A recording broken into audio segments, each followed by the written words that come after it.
In this video, we'll discuss overcoming resistance to change. Being watchful, precautious, and reflective while taking your time to do important things might have their advantages, but if your habit is inching more towards procrastination, then it could be that you are resistant to change. And frankly speaking, you are not alone. Most people, in some way or the other, are resistant to change because of the level of uncertainty it brings with it. Recognizing any resistance to change. Truth is, most people hold many assumptions about change.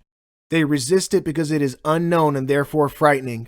It takes effort to act on changes, and some aren't so keen on putting in that effort. Some don't believe they can see the results they seek, and so why try? Others think they don't deserve to be happy, and so don't change to improve their situations. Some get so lost and stuck up in the cycle of anxiety that they fail to recognize the scope for change, for a better life. While most of these thoughts are indeed assumptions, they can become the very beliefs that stand in the way of what you want to achieve. Take the quiz below to know if you are resistant to change. Worksheet 8, the Fear of Change Quiz. Check the statements that resonate with your feelings. I can take a risk, but what if I fail? Maybe I should not. I could seek help, but what if no one offers? What if I get rejected?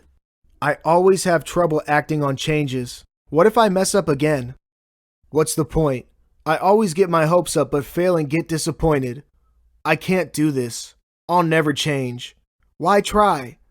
I don't want to fail again. I'm too anxious to succeed. Belief systems that stop you from acting on a change. It's better to be realistic and accept my shortcomings.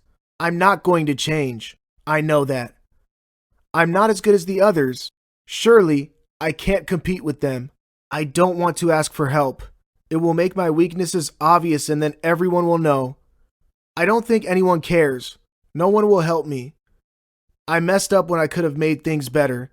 That was my only chance. I can't do anything now and must settle for what comes my way. Self-sympathy, self-loathe, anxiety, depression. I am helpless. No one cares and no one will help. I've been misunderstood and mistreated all my life. No one changed for me. So why should I change? They don't realize that I don't like being this way, that I have no choice. This is so unfair. Oh, forget it. I'm hopeless. I hate myself. People will mock me. They already are. I know it and I want to hide. There is no point. I can't see any purpose in my life. I'm so alone and I want to cry. What do you see? The more checks you have, the more you are resistant to change.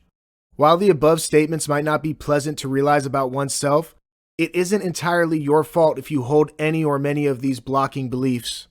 People pick these ideas as a result of the circumstances and experiences they've lived. What's important is that you can change. We all can. You can change right now, or you can try and fail and try again. Both are normal and positive outcomes. Keep at it because the harder you try and the more you persist, the more likely you're going to become the change. Worksheet 9. Acting on your change blocking systems. From the statements checked off above, write down each of your change blocking beliefs. Write down their justifications. Why do you do them? Introspect and elaborate. What are the advantages of changing that belief?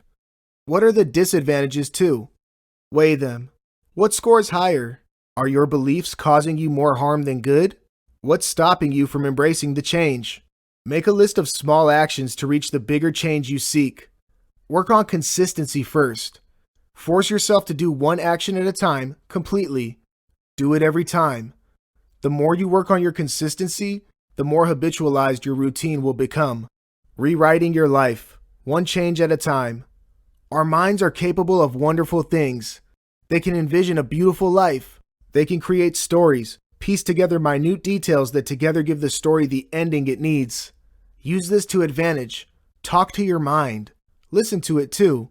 Establish a relationship with it, and once it feels heard and starts responding, teach it to create positive and inspirational thoughts for you. Plant the seeds to begin the story. For instance, you want to work on your fitness and want to start a jogging routine every morning. Imagine yourself doing this every day. Imagine your life just as you want it to be. Remember to be realistic in your narrative, so keep the struggles too, because when you do, you give your mind a heads up of what might come its way. Think about the success you are going to achieve. Imagine and feel it too. These images are powerful building blocks. They can then be picked up by your mind to build and breathe life. As they say, you dream and you become. Steve has always had trouble embracing change. He works in a multinational company but has been stuck in the same position for the past 15 years. It's not like he doesn't want to change. He craves for change in his job. He wants to do something new, but he is unwilling to learn and adapt to new methods. As a result, he does what he is told to do and nothing more. Most colleagues his age have jumped a couple or more positions. It does bother him, but he believes he can't do anything about it. He struggles to stay focused and interested at work and hence isn't as effective as the others. His peers are younger, and he thinks that's why they turn out smarter. He also thinks they secretly make fun of him. His batchmates are way up in the ladder to socialize with anymore, or so he thinks, and he doesn't make efforts to mingle with the younger lads too. As a result of all this, his anxiety has taken an ugly turn. He's anxious all the time. Fortunately, an old friend notices Steve's behavior and reaches out to him. He tells him about his resistance to change and how that is stopping him from becoming a better version of himself.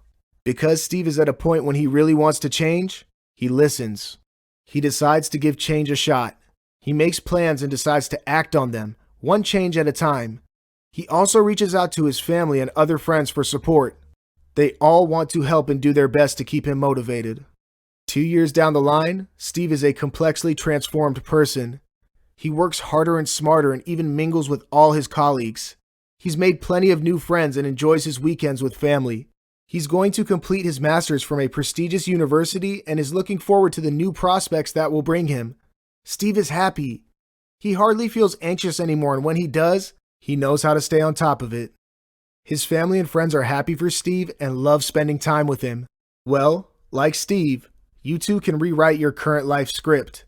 You can become the change you always wanted to be. The time is now.